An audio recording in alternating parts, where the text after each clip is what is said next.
Transformer से जुड़ा हुआ एक छोटा सा क्वेश्चन एग्जाम में कई बार पूछा गया है।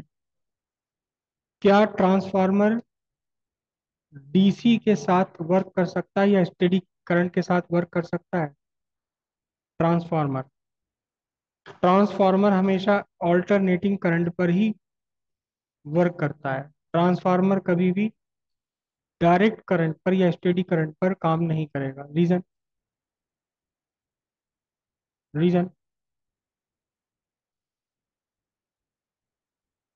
रीजन ये कि आपका जो ऑल्टरनेटिंग ईएमएफ है और ऑल्टरनेटिंग ईएमएफ के इन्फ्लुएंस से जो करंट चलेगी, ये करंट लगातार बदलती रहती है। घटना बढ़ना जैसा ईएमएफ इंक्रीज डिक्रीज हो रहा है और चेंज हो रहा है डायरेक्शन में, ऐसे ही करंट भी चेंज होती रहती है। और जब ट्रांसफार्मर की प्राइमरी कॉइल में पास होने वाली करंट वेरी कर रही है, तो इसका मतलब जो मैग्नेटिक फील्ड को इंड्यूस करता है करंट, ट्रांसफार्मर की प्राइमरी कॉइल जो मैग्नेटिक फील्ड बनाती है, वो मैग्नेटिक फील्ड भी कैसा होगा? Variable.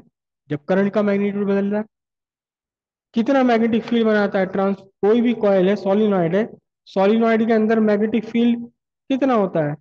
B is equal to mu nought N I, है ना। और आई को मैं इन जनरल, अगर एन आई को मैं आई को जनरल लिख लूं, तो EMF divided by overall resistance पूरे सर्किट का। अब ये जो ईएमएफ है आपका, ये ऑल्टरनेटिंग करंट में ये ईएमएफ टाइम वेरिएबल है। टाइम जीरो, टाइम पर जीरो है तो T/4 तक बढ़ा, T/4 तक बढ़ा तो T/2 टाइम तक घट गया। जब ये वेरिएबल है यहाँ E, तो फिर मैग्नेटिक फील्ड भी क्या होगा? वेरी करेगा। और मैग्नेटिक फील्ड के वेरी करने से क्या बन जाना है? मैग्नेटिक फील्ड के वेरी करने से क्या बनेगा? बी ए कॉस थीटा भी वेरी कर जाएगा, मैग्नेटिक फ्लक्स भी वेरी करेगा। यहाँ थीटा की वैल्यू हमेशा जीरो होती है। तो मैग्नेटिक फील्ड वेरी करने से मैग्नेटिक फ्लक्स वेरी करा। और जब मैग्नेटिक मैग्नेटिक फ्लक्स चेंज हो रहा है, कंटिन्यूसली वेरिएशन है मैग्नेटिक फ्लक्स में, तो फिर क्या हुआ? फिर Faraday law, when ever there is change in magnetic flux EMF is induced, EMF is induced. तो अगर आपने ट्रांसफार्मर को डीसी दे दिया, डायरेक्ट करंट या स्टेडी करंट दे दिया, तो एक बार करंट सेटअप होने के बाद जो भी मैग्नेटिक फील्ड है वो फिक्स हो गया, वो कांस्टेंट हो गया, वेरी नहीं करेगा, वो चेंज ही नहीं होगा डायरेक्शन में ना मैग्नीट्यूड में।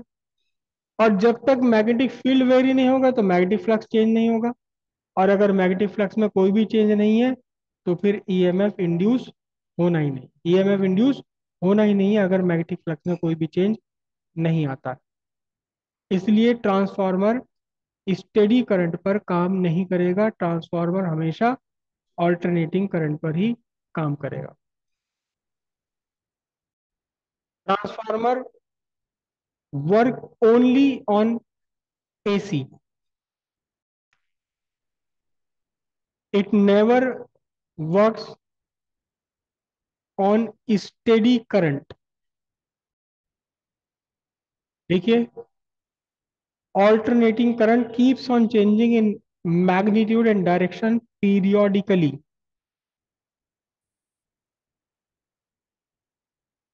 Therefore, the magnetic flux, no, sorry, therefore, the magnetic field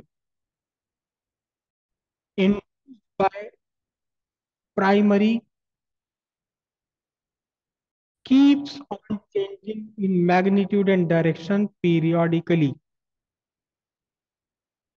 Therefore, the magnetic flux induced by primary, therefore, the magnetic flux linked with primary as well as secondary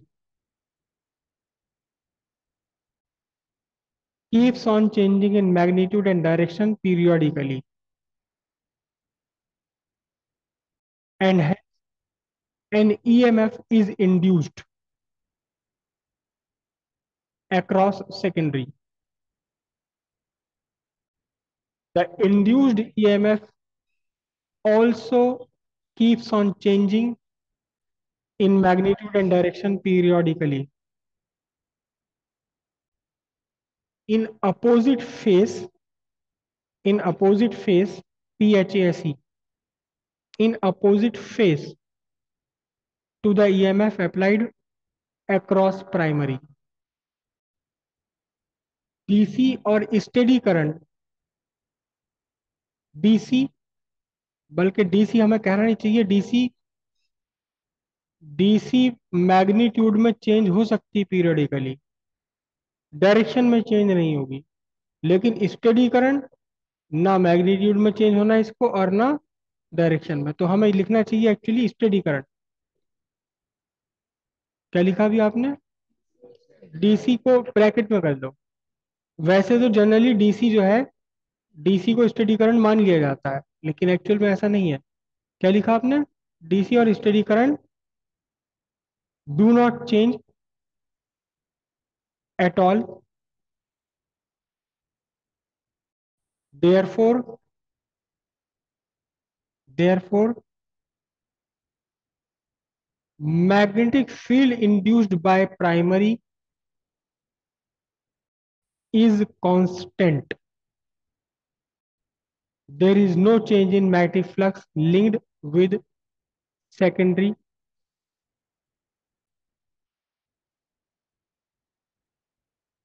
There is no change in magnetic flux linked with secondary with respect to time, and hence no EMF is induced across secondary.